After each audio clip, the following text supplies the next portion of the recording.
Y ahora le damos la palabra a Enar Sastre. Enar es enfermera y fue organizadora de la primera unidad de psiquiatría infantil del Hospital Niño Jesús. Durante 9 años participó en ella como enfermera titulada. Y además es miembro de Confluencia Movimiento Feminista. Gracias, Enar. ¿Se oye? Muchas gracias, Sonia. Y muchas gracias al Partido Popular en nombre de Patricia Rodríguez, que el 16 de diciembre en el Congreso se ofreció a darnos la palabra en esta Cámara. A mí me hubiese gustado mucho dar las gracias a todos los partidos políticos de esta Cámara, pero me temo que no quieren escucharnos. Pero seguro que les llega toda la información que se va a vertir esta mañana y tendrán muchísimo interés en visionar el vídeo. Desde el 2014 se han aprobado 40 textos autonómicos en forma de leyes trans, LGTBI, protocolos educativos, protocolos sanitarios trans que validan el modelo afirmativo de atención a las personas que rechazan su cuerpo sexuado y desean pertenecer al otro sexo. Nuestra preocupación a la hora de realizar el informe que les presentamos era doble. Por una parte, por el avance de la ideología transgenerista y las prisas de un gobierno en aprobar una ley trans estatal. Por otra parte, al comprobar la ausencia de datos públicos accesibles que nos permitieran conocer el alcance del fenómeno trans en la población. Por todo ello, solicitamos los datos a todas las consejerías de las comunidades autónomas sobre el número de personas, la edad, el sexo y los tratamientos que se estaban ofreciendo para conocer de primera mano qué impacto ya estaban teniendo las leyes y protocolos trans aprobados y en vigencia. Supimos que en el Reino Unido el Gobierno encargó una investigación en 2018 al conocer el escalofriante dato del aumento de 4.400% en el número de solicitudes de niñas y chicas adolescentes que se habían dirigido a la clínica Tavistock-Pomham para solicitar la transición de sexo. Ni el Gobierno ni la sociedad británica podían dejar de hacerse la pregunta clave: ¿qué les estaba pasando a las niñas y a las adolescentes? Nosotras nos formulamos además otra pregunta. ¿A qué se debía la prisa de nuestro Gobierno y la supuesta necesidad de legislar para dar pie a la libre autodeterminación del sexo, la eliminación del sexo como categoría objetiva en las leyes, basándose en una falacia anticientífica contraria a los derechos de las mujeres y a la salud de los menores?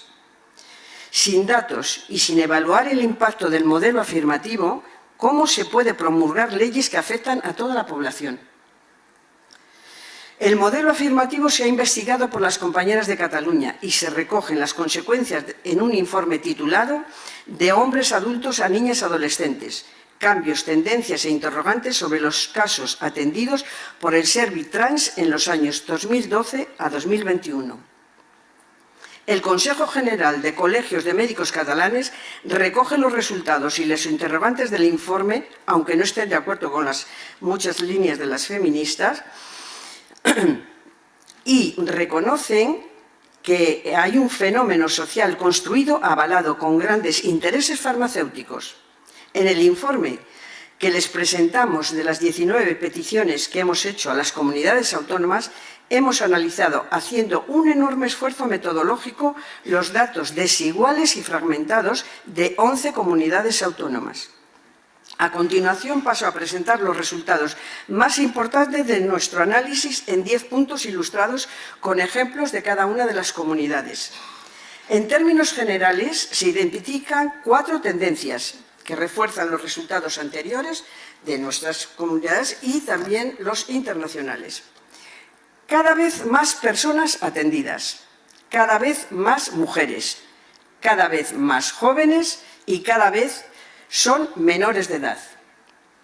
Primero, los datos analizados revelan un aumento exponencial del volumen de personas atendidas por las unidades de especialización en el tratamiento de identidad de género en las comunidades. Por ejemplo, Comunidad Valenciana, el número de personas atendidas crece un 10.000% entre 2016 y 2021. Nótese que estábamos en plena pandemia.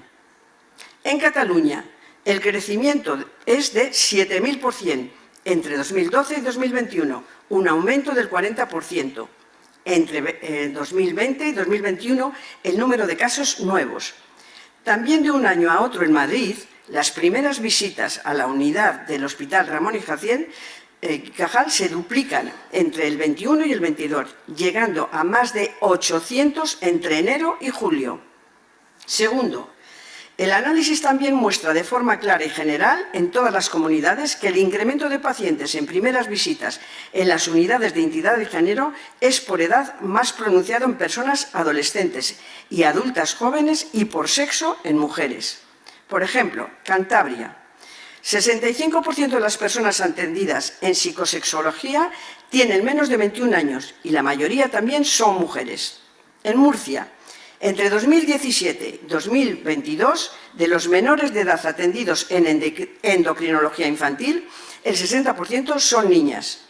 Del total de personas trans atendidas, el 64% tiene menos de 19 años, con la máxima concentración en la adolescencia entre los 15 y 19 años.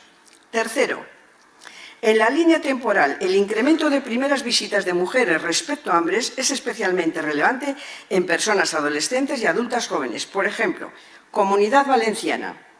Entre 2012 y 2021, el número de niñas y chicas adolescentes atendidas en consultas externas de salud mental se ha incrementado un 9.000%, frente al 4.600% de aumento en niños y chicos adolescentes. Cuarto, en cuanto a las edades, se constata en las primeras visitas cómo disminuye la edad promedio. Por ejemplo, la línea temporal en Cataluña entre 2012 y 2020, la edad media de las personas atendidas por el Servit Trans desciende de 34 años a los 22 años. En Andalucía, en la unidad de atención a personas transexuales de Málaga, el porcentaje de menores de edad respecto a los mayores en endocrino ha aumentado de forma constante desde el año 2016, siendo un 11% en 2016 y un 48% en 2022. Quinto, la atención primaria hace derivaciones a los servicios de endocrinología, lo que implica ir directamente a los tratamientos de supresión de la pubertad y de hormonas cruzadas. Por ejemplo, País Vasco, la derivación a endocrinología es la que más ha aumentado respecto a otras especialidades de la unidad de identidad de género, con un 1.800% de aumento. En Baleares, el 66% de las derivaciones se hacen a endocrinología, que entre 2017 y 2021 se ha multiplicado por 3. Sexto, la salud mental se recomienda derivar desde la atención primaria a menores en tratamiento hormonal como acompañamiento psicoemocional en personas adultas y menores cuando sienten resistencia o rechazo a su transición por parte de su entorno, quedando prohibida toda psicoterapia no afirmativa.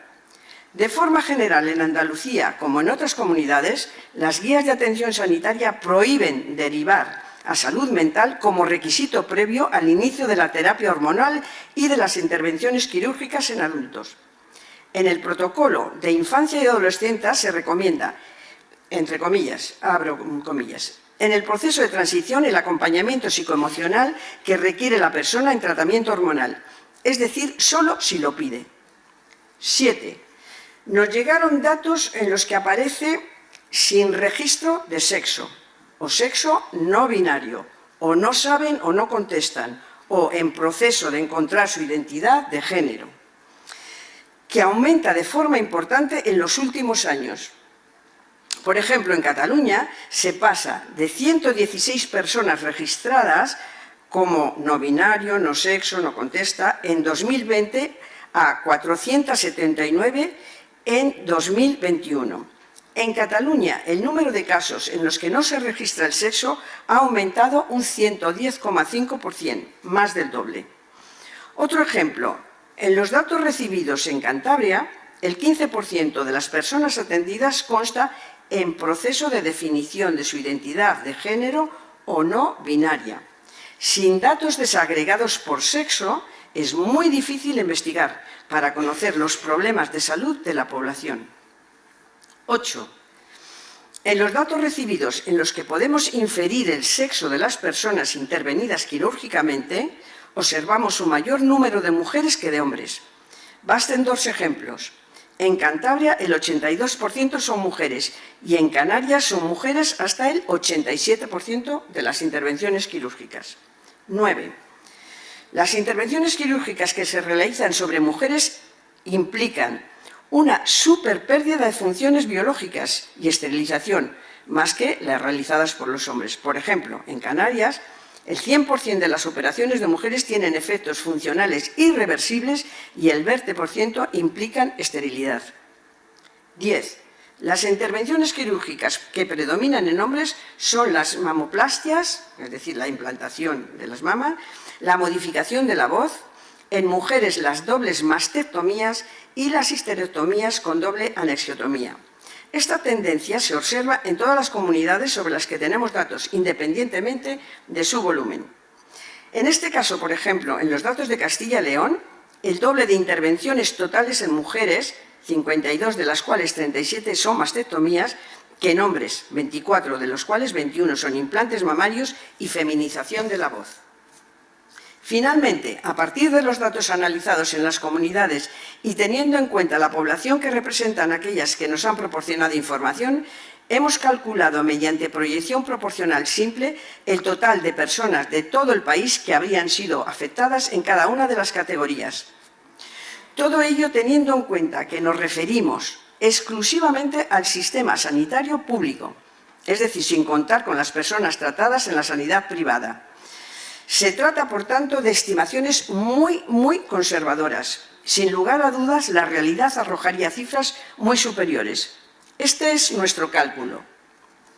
En España, en los 5 años que van del 2017 a 2021, de forma acelerada en los últimos 2 años, como resultado de un crecimiento exponencial paralelo a la aprobación de la ley y protocolos trans de las comunidades basados en el modelo afirmativo, un mínimo de 20.755 personas entre los 9 y los 40 años, más mujeres que hombres, concentrados en grupos en edades de 14 a 25 años, habrían sido atendidos en las unidades de identidad de género del sistema público.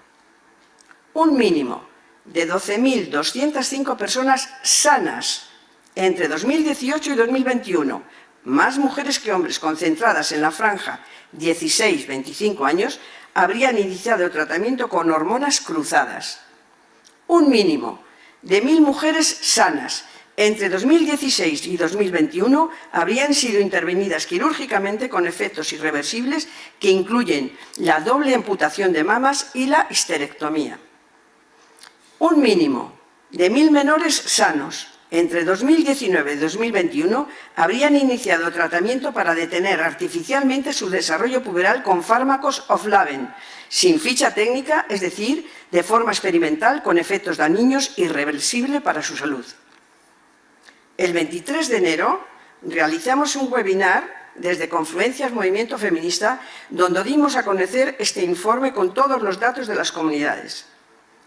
Con el título «Esterilización forzosa o psicoterapia clandestina», por una parte, hacíamos referencia al proceso que parece deducirse de las tendencias observadas y, por otra, llamar la atención sobre las consecuencias de imponer el modelo afirmativo de atención y tratamiento a las personas con disforia de género, que rechaza la valoración psicológica para poder conocer el origen de los malestares.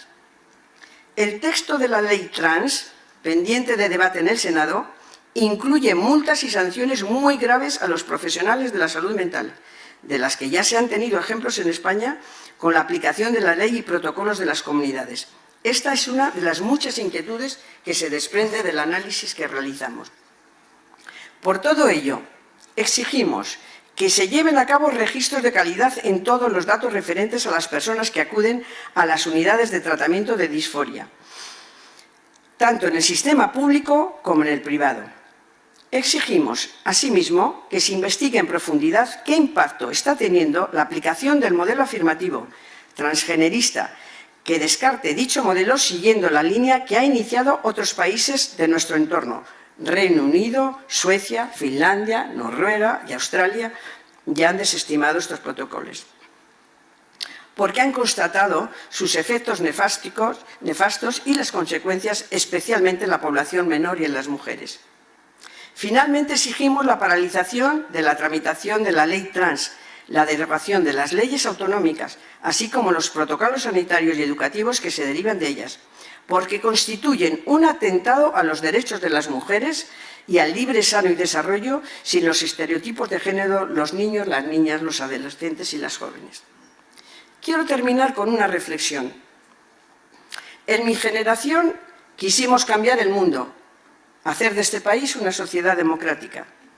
En la posmodernidad actual, pretenden convencer a la infancia y a la juventud de que un deseo sentido es un deseo en la ley y, por tanto, que pueden modificar su cuerpo, aunque el precio a pagar sea hacerlos enfermos crónicos, dependientes de fármacos y teniendo que soportar mutilaciones muy dolorosas de por vida. En los votos del Senado está parar esta ley para eliminar la epidemia de contagio social que ya incluso ha estado reconocida por los organismos internacionales. Queremos dejar testimonio, como ya hicimos el 16 de diciembre en el Congreso, para que en un futuro ya presente, lleno de sufrimiento, las feministas, las sanitarias y todos los técnicos podamos recordarles: nosotras ya se lo dijimos, ya se lo advertimos, lo denunciamos y lo justificamos con datos, pero no quisieron tenerlo en cuenta. Muchas gracias.